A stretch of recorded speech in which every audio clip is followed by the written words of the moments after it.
E aí, moçada, tudo bem? Hoje nós vamos tratar de alguns temas da física, em especial da mecânica, mas de uma forma contextualizada. O que eu quero dizer com isso? Nós vamos aplicar vários conceitos da física dentro de um contexto que vai ser a física nos automóveis. Bom, mas antes de qualquer coisa, vamos analisar quais são as habilidades que serão tratadas nessa aula e quais objetos de conhecimento que farão parte dela. Dá uma olhada aqui, ó.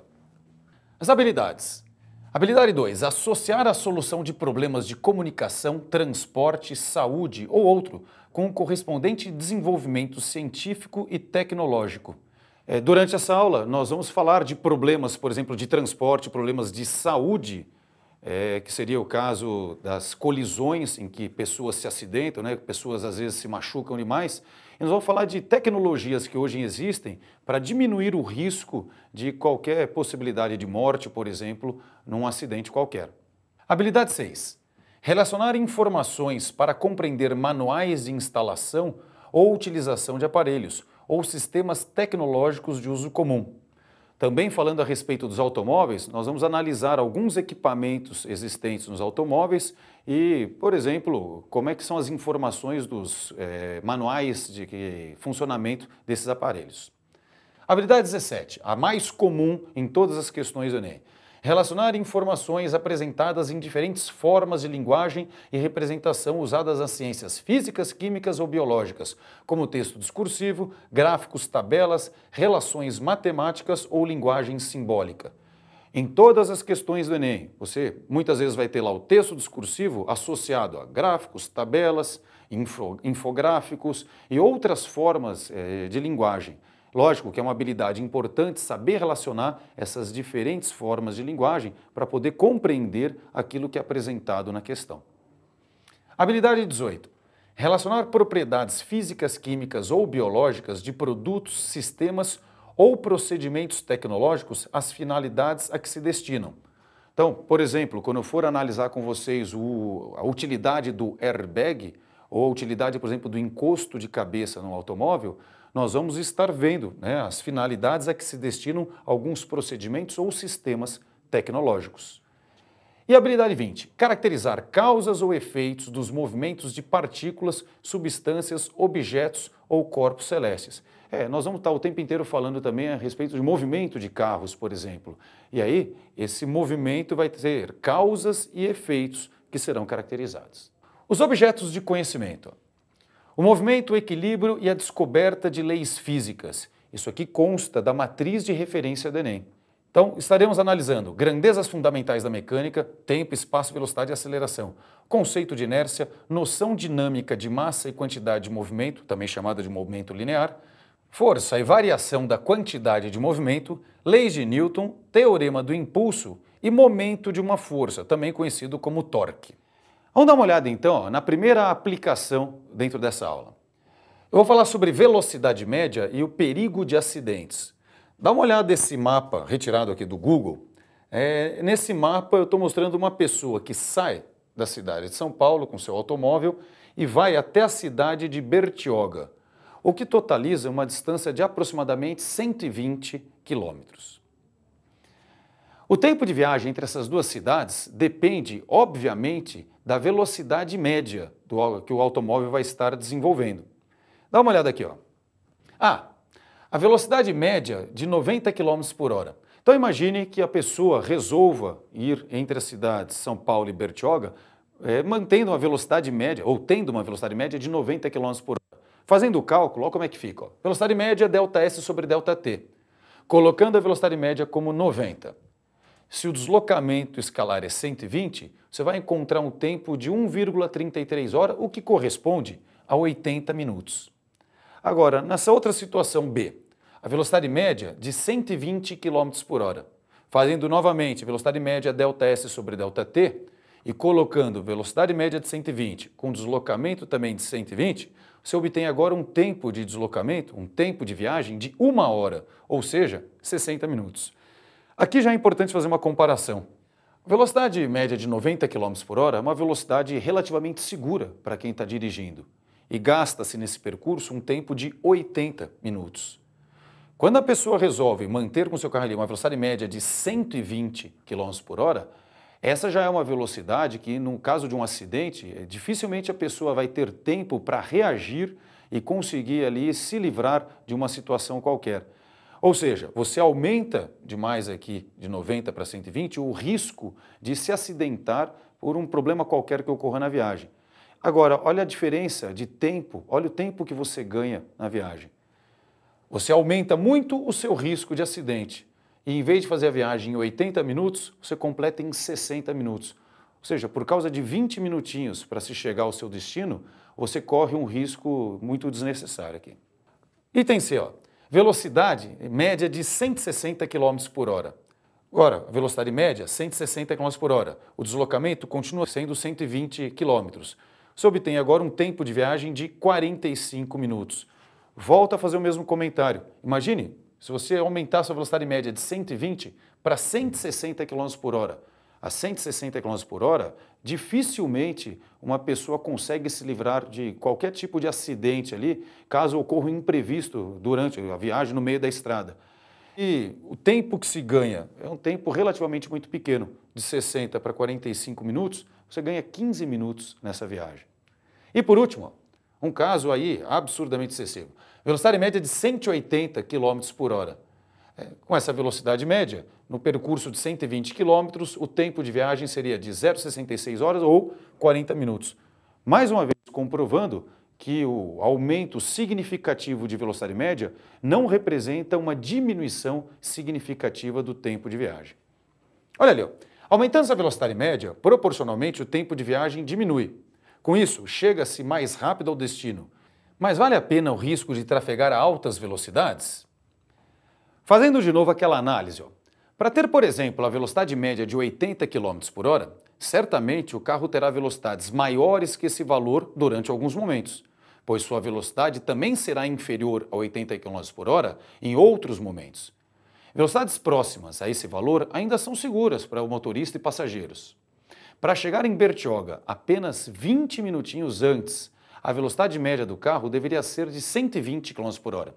Nesse caso, certamente o carro apresentaria velocidades maiores que esse valor durante alguns momentos, pois sua velocidade também seria inferior a 120 km por hora em outros momentos. Velocidades acima desse valor, além de oferecerem grandes riscos de acidente, ainda estão acima dos limites permitidos pela legislação brasileira. Conclusão: o grande risco que se corre viajando em grandes velocidades não compensa o pouco tempo que se economiza na viagem. Tá beleza? Agora, vamos falar um pouquinho a respeito de um item de segurança nos carros, que é o chamado encosto de cabeça. Às vezes a gente não dá muita bola para ele, né? Parece só um adorno ali, um equipamento qualquer, mas não, isso salva a vida de muitas pessoas. Primeiro, eu queria mostrar para vocês um vídeo de uma colisão traseira em que o carro é equipado com encosto de cabeça. Vamos dar uma olhada? Olha, dá uma olhada nesse vídeo aqui, ó, em que o carro sofre uma colisão traseira, mas a pessoa tem ali à sua disposição um encosto de cabeça. O que dá para perceber é que a cabeça da pessoa não vai para trás e, consequentemente, não tem o risco de lesão no pescoço. Agora, para você perceber bem a diferença, um outro vídeo em que você vai ver uma colisão traseira, só que sem encosto de cabeça. Vamos lá, vamos dar uma olhada. Repare agora nessa colisão traseira, como o pescoço das pessoas acaba indo para trás pela falta do encosto de cabeça. Isso é lógico que pode provocar sérias lesões aí na coluna.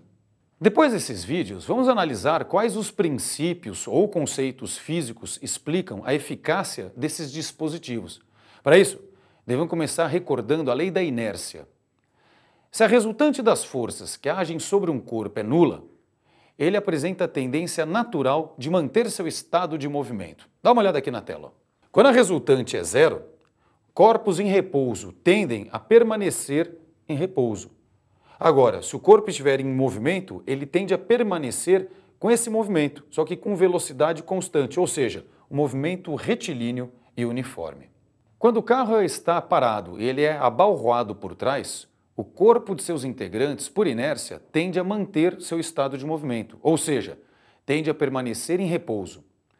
Como o banco aplica uma força de contato e empurra o corpo dessas pessoas para frente, membros e troncos são acelerados nesse mesmo sentido. Enquanto nada acontece com a cabeça dessas pessoas e que, portanto, tende a permanecer parada. Com isso, naquele filme mostrado, a gente tem a impressão de que a cabeça das pessoas vai para trás, quando na realidade é o restante do corpo delas que vai para frente. Esse movimento brusco pode causar sérias lesões na coluna vertebral dos integrantes do carro, podendo até levá-los à morte. Agora, com encosto de cabeça, quando o carro é abalroado por trás, o corpo das pessoas que estão em seu interior, ele é completamente empurrado para frente, de forma que membros, tronco e cabeça são igualmente acelerados, impedindo que ocorra um brusco movimento relativo da cabeça em relação ao restante do corpo. Isso acontece porque todas as partes do corpo agora, elas são aceleradas exatamente da mesma forma, e a pessoa fica livre de sofrer qualquer lesão séria, salvando inclusive de situações fatais. Tá? O airbag. Nos Estados Unidos, o airbag é um item obrigatório nos carros desde o ano de 1995. B. O NHTSA, que é o Instituto de Segurança no Trânsito americano, constatou que o airbag ele diminui em cerca de 60% o risco de ferimento em acidentes, tendo salvado mais de 16 mil vidas nos últimos 20 anos nos Estados Unidos. C. No Brasil, o airbag não é um item de série nos carros. Por custar cerca de R$ 2.500 ao consumidor final, muitas vezes ele é preterido. O que é comum é a pessoa falar, não, eu não vou querer um carro com airbag, imagina, custa R$ 2.500 a mais no preço final do carro. E aí a pessoa deixa de ter o airbag para instalar som, para instalar um aerofólio, para pedir um teto solar, ou seja, ela troca um item extremamente importante de segurança por itens supérfluos e que às vezes custam tanto quanto ou até mais. E letra D. Os acidentes de trânsito no Brasil custam cerca de 28 bilhões de reais aos cofres públicos por ano. E certamente, se os carros fossem equipados com melhores equipamentos de segurança, esse custo seria diminuído, porque por mais que você tivesse o mesmo número de acidentes, o número de acidentes com feridos ou acidentes fatais seria certamente menor. Bom, qual que é a explicação física, para o airbag ser tão eficaz na redução do número de mortes? Eu vou primeiro fazer a análise aqui falando da colisão frontal, só que sem airbag. E para isso eu queria passar um vídeo para vocês também. Vamos lá? Bom, esse vídeo mostra uma colisão de um carro que não é equipado com airbag. Olha a violência com que a pessoa bate a cabeça ali contra o para-brisa. Olha o estrago que essa pessoa pode sofrer. Vamos lá então, na colisão frontal sem airbag, que leis físicas nós podemos utilizar? Olha aqui, ó. Isso aqui é o chamado teorema do impulso. O impulso da força resultante é igual à variação da quantidade de movimento. Onde está escrito impulso, vamos trocar pelo produto da força resultante e do tempo. Quantidade de movimento final, massa vezes velocidade final. Quantidade de movimento inicial, massa vezes velocidade inicial.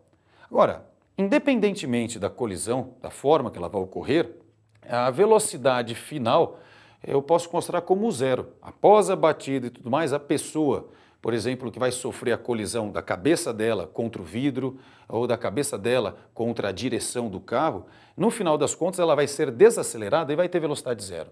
A velocidade inicial é a velocidade com que trafegava o veículo, ou seja, esse resultado aqui, independentemente de eu ter o chamado airbag ou não, esse resultado aqui é o mesmo. Eu vou colocar que esse resultado é uma constante. O que significa dizer, então, que se você tiver um tempo curto de colisão, as forças sofridas são forças muito intensas. Bom, então o que eu posso dizer é o seguinte, quando o carro bate, por inércia, seus ocupantes tendem a manter seus estados de movimento e acabam colidindo contra o painel do carro e o para-brisa. No choque, por exemplo, da cabeça contra o vidro, o tempo de colisão é muito pequeno, pois colisões contra superfícies que pouco se deformam, elas duram centésimos ou até milésimos de segundo. Pensando nesse fato, vamos recordar o teorema do impulso escrito em sua forma escalar. Visto que a colisão analisada é unidimensional, é possível escrever que o impulso da resultante é a variação da quantidade de movimento. Feita toda aquela análise que eu comentei, como o tempo de colisão é um tempo muito curto, as forças sofridas são forças tão intensas, mas tão intensas, que podem até causar a morte da pessoa que colide. Segunda parte agora, vamos falar do que ocorre com a pessoa quando ela sofre uma colisão com o seu carro, mas o carro é equipado com airbag. Então dá uma olhada ali, ó. E para analisar essa situação, é interessante, antes de tudo, olhar mais um vídeo em que as pessoas agora estão dentro do carro, no chamado crash test, mas o carro é equipado com airbag. Vamos ver? Agora observe aí, ó, um carro equipado com airbag, o que acontece no momento da colisão. As pessoas batem novamente a cabeça, mas agora contra a superfície do airbag. Quando o carro bate, por inércia, seus ocupantes eles tendem a manter seus estados de movimento. E agora, com o carro tendo airbag, eles acabam colidindo contra esse equipamento. No choque, por exemplo, da cabeça contra o airbag, o tempo de colisão passa a ser maior, visto que o airbag vai se deformando aos poucos. E pensando nesse fato, nós vamos utilizar novamente o teorema do impulso escrito em sua forma escalar, visto que a colisão analisada é novamente unidimensional. Vamos lá? Olha aí, ó, teorema do impulso mais uma vez escrito. O impulso da força resultante é quantidade de movimento final menos quantidade de movimento inicial. Trocando o impulso pelo produto de força e tempo e tendo do outro lado aqui um resultado que é constante, o que se pode perceber é que a força resultante e o tempo são grandezas inversamente proporcionais. Portanto, nesse caso em que a pessoa aos poucos vai encostando a cabeça e deformando o airbag, como o tempo de colisão é maior, a pessoa sofre uma força com intensidade menor. Uma força talvez insuficiente para machucar, insuficiente para matar aquela pessoa. Esse é o motivo, então, pelo qual o airbag é um equipamento realmente muito eficiente para proteger, para dar segurança aos integrantes, aos passageiros e motoristas de um carro, tá bom? Bom, deixa eu fazer um outro comentário. Os carros antigos, eles possuíam uma lataria muito dura, ou seja, ela pouco se deformava quando havia uma colisão. Hoje em dia, qualquer batidinha que o automóvel dá, a lataria se deforma muito. Isso aí pode parecer inicialmente algo prejudicial, porque, lógico, gera um impacto financeiro. Mas, na verdade, isso ajuda a proteger a vida dos passageiros. Similar ao que ocorre no airbag, quanto mais a lataria se deforma, mais ela prolonga o tempo de colisão, diminuindo a intensidade da força média que é aplicada no veículo e nas pessoas que estão em seu interior. Vamos dar uma olhada agora numa outra situação, que é um carro caindo de um penhasco. Enquanto o carro cai, por que ele faz um movimento de rotação com a parte da frente descendo mais que a traseira? Bom, primeiro, antes de explicar o porquê, eu queria que você visse isso num vídeo, que você pudesse assistir aqui a uma gravação em que o carro despenca de um penhasco e tem esse movimento que eu descrevi aqui. Dá uma olhada. Ali, ó, observa que quando o carro cai, a frente dele tende a descer mais do que a traseira, ocorrendo então um movimento de rotação desse carro. O centro de massa de um carro tradicional, ele fica mais próximo de sua parte dianteira, visto que peças pesadas como motor se encontram nessa região. Como mostra a animação a seguir, esse fato faz com que seja gerado um momento de força em relação ao ponto O, fazendo o carro girar com a frente descendo mais do que a parte traseira. Então, a explicação do fenômeno do giro que ocorre com o carro é o fato de haver aqui uma força-peso concentrada, como se estivesse aqui no centro de gravidade do corpo, e essa força gerando um momento, uma tendência de rotação em relação àquele ponto que estava marcado. Próximo caso que nós vamos analisar aqui é o que eu vou chamar de um carro fazendo uma curva. Então dá uma olhada ali, ó. Bom, aqui vamos fazer uma breve descrição matemática do que ocorre. Então imagina aqui a representação de um carrinho. Enquanto esse carro faz uma curva, existe uma força de atrito entre os seus pneus e o solo. O certo seria marcar a força de atrito em cada um dos pneus, mas eu estou marcando aqui como se fosse uma resultante de todos os atritos entre os pneus e o chão. Essa força de atrito é que não deixa o carro escapar pela tangente. Essa força de atrito é que puxa o carro o tempo inteiro para o centro. Então eu posso escrever matematicamente da seguinte forma. A resultante centrípeta, nesse caso, é a força de atrito. Só que a resultante centrípeta ela é calculada por massa, velocidade ao quadrado e sobre o raio. Enquanto a força de atrito é μ vezes a normal. Reescrevendo a equação, massa, velocidade ao quadrado sobre raio, vai ficar igual ao μ que multiplica.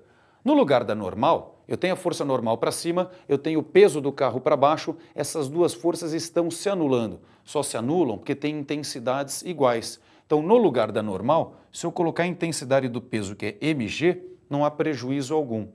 De forma que, fazendo a simplificação da massa, dá para isolar essa velocidade. E a velocidade que eu obtenho aqui é dada por raiz quadrada de μ vezes r vezes g. μ, o coeficiente de atrito entre os pneus e o chão. R, o raio da curva descrita. G, a aceleração da gravidade. Essa equação, é para você obter a velocidade máxima que um carro pode ter numa curva para não derrapar. Tá? Adiante ali, ó. O que ocorre com um carro, então, se ele entrar em uma curva acima dessa velocidade máxima? Velocidade limite, para que ele possa fazer a curva sem derrapar, raiz quadrada de μrg. Mas às vezes a pessoa exagera numa curva e passa dessa velocidade. O que vai acontecer? São duas situações. Pode acontecer da pessoa fazer a curva, só que ela faz a curva derrapando o tempo inteiro. Vou mostrar alguns vídeos aqui para vocês. Como pode acontecer, se a pessoa exagerar demais a velocidade, ela começa a derrapar, mas o carro gira, né? Roda a traseira ali e acaba escapando pela tangente. Então, quer fazer uma curva com segurança, sem qualquer risco de derrapagem, sem risco de rodar, escapar pela tangente, a velocidade máxima é raiz quadrada de μrg. Vamos dar uma olhada nos vídeos. Dá uma olhada ali, ó. Tem um carro, uma BMW se aproximando, certamente esse cara estava acima da velocidade máxima que ele poderia ter. Ele faz a curva derrapando. Bom, aí você deve estar pensando assim, bom, mas aquele cara só conseguiu fazer a curva com a velocidade acima da limite, né, derrapando o carro ali, porque ele estava com uma BMW. Então eu queria mostrar para vocês um outro vídeo para confirmar, para mostrar que não é verdade que o fato de ser uma BMW é que proporciona esse tipo de efeito. Dá uma olhada aqui, ó. Agora olha que legal esse vídeo. Diferente de uma BMW, aqui é um Fusquinha.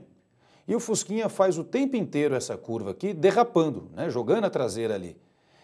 Com certeza absoluta, ele está com uma velocidade acima da máxima que ele poderia ter para não derrapar. Só não escapa pela tangente, né? Só não perde o controle devido à habilidade que o piloto, o motorista, tem aí. Bom, eu vou analisar com vocês agora uma questão, mas é curioso que essa questão, na verdade, é uma questão de matemática. Ela caiu na prova de matemática, mas na época até as pessoas acharam muito complicado se resolver e tudo mais, porque só a matemática não dá conta de resolver. É preciso conhecer alguns conceitos também da física. Então dá uma olhada aqui, ó. A ideia de usar rolos circulares para deslocar objetos pesados provavelmente surgiu com os antigos egípcios ao construírem as pirâmides. Ali, então você coloca lá alguns rolos e em cima coloca os blocos para poder deslocar isso com mais facilidade. Continuando. Representando por R o raio da base dos rolos cilíndricos em metros, a expressão do deslocamento horizontal y do bloco de pedra em função de R após o rolo ter dado uma volta completa sem deslizar olha as alternativas. Quando essa questão caiu no vestibular, né, ou melhor, quando caiu no Enem, as pessoas pensaram num raciocínio muito simplório, que era o seguinte, se o rolo vai dar uma volta, então em uma volta de circunferência eu tenho 2πr, pronto, vai percorrer 2πr. E esse raciocínio não é válido, porque eu tenho que explicar para vocês que quando esse rolo gira, na verdade, eu tenho dois movimentos simultâneos. Dá uma olhada aqui, ó. Olha só. Enquanto esse rolo está girando, ele também está se deslocando para frente. Ele sofre o chamado movimento de translação. Mas como é que eu posso ter certeza que tem translação?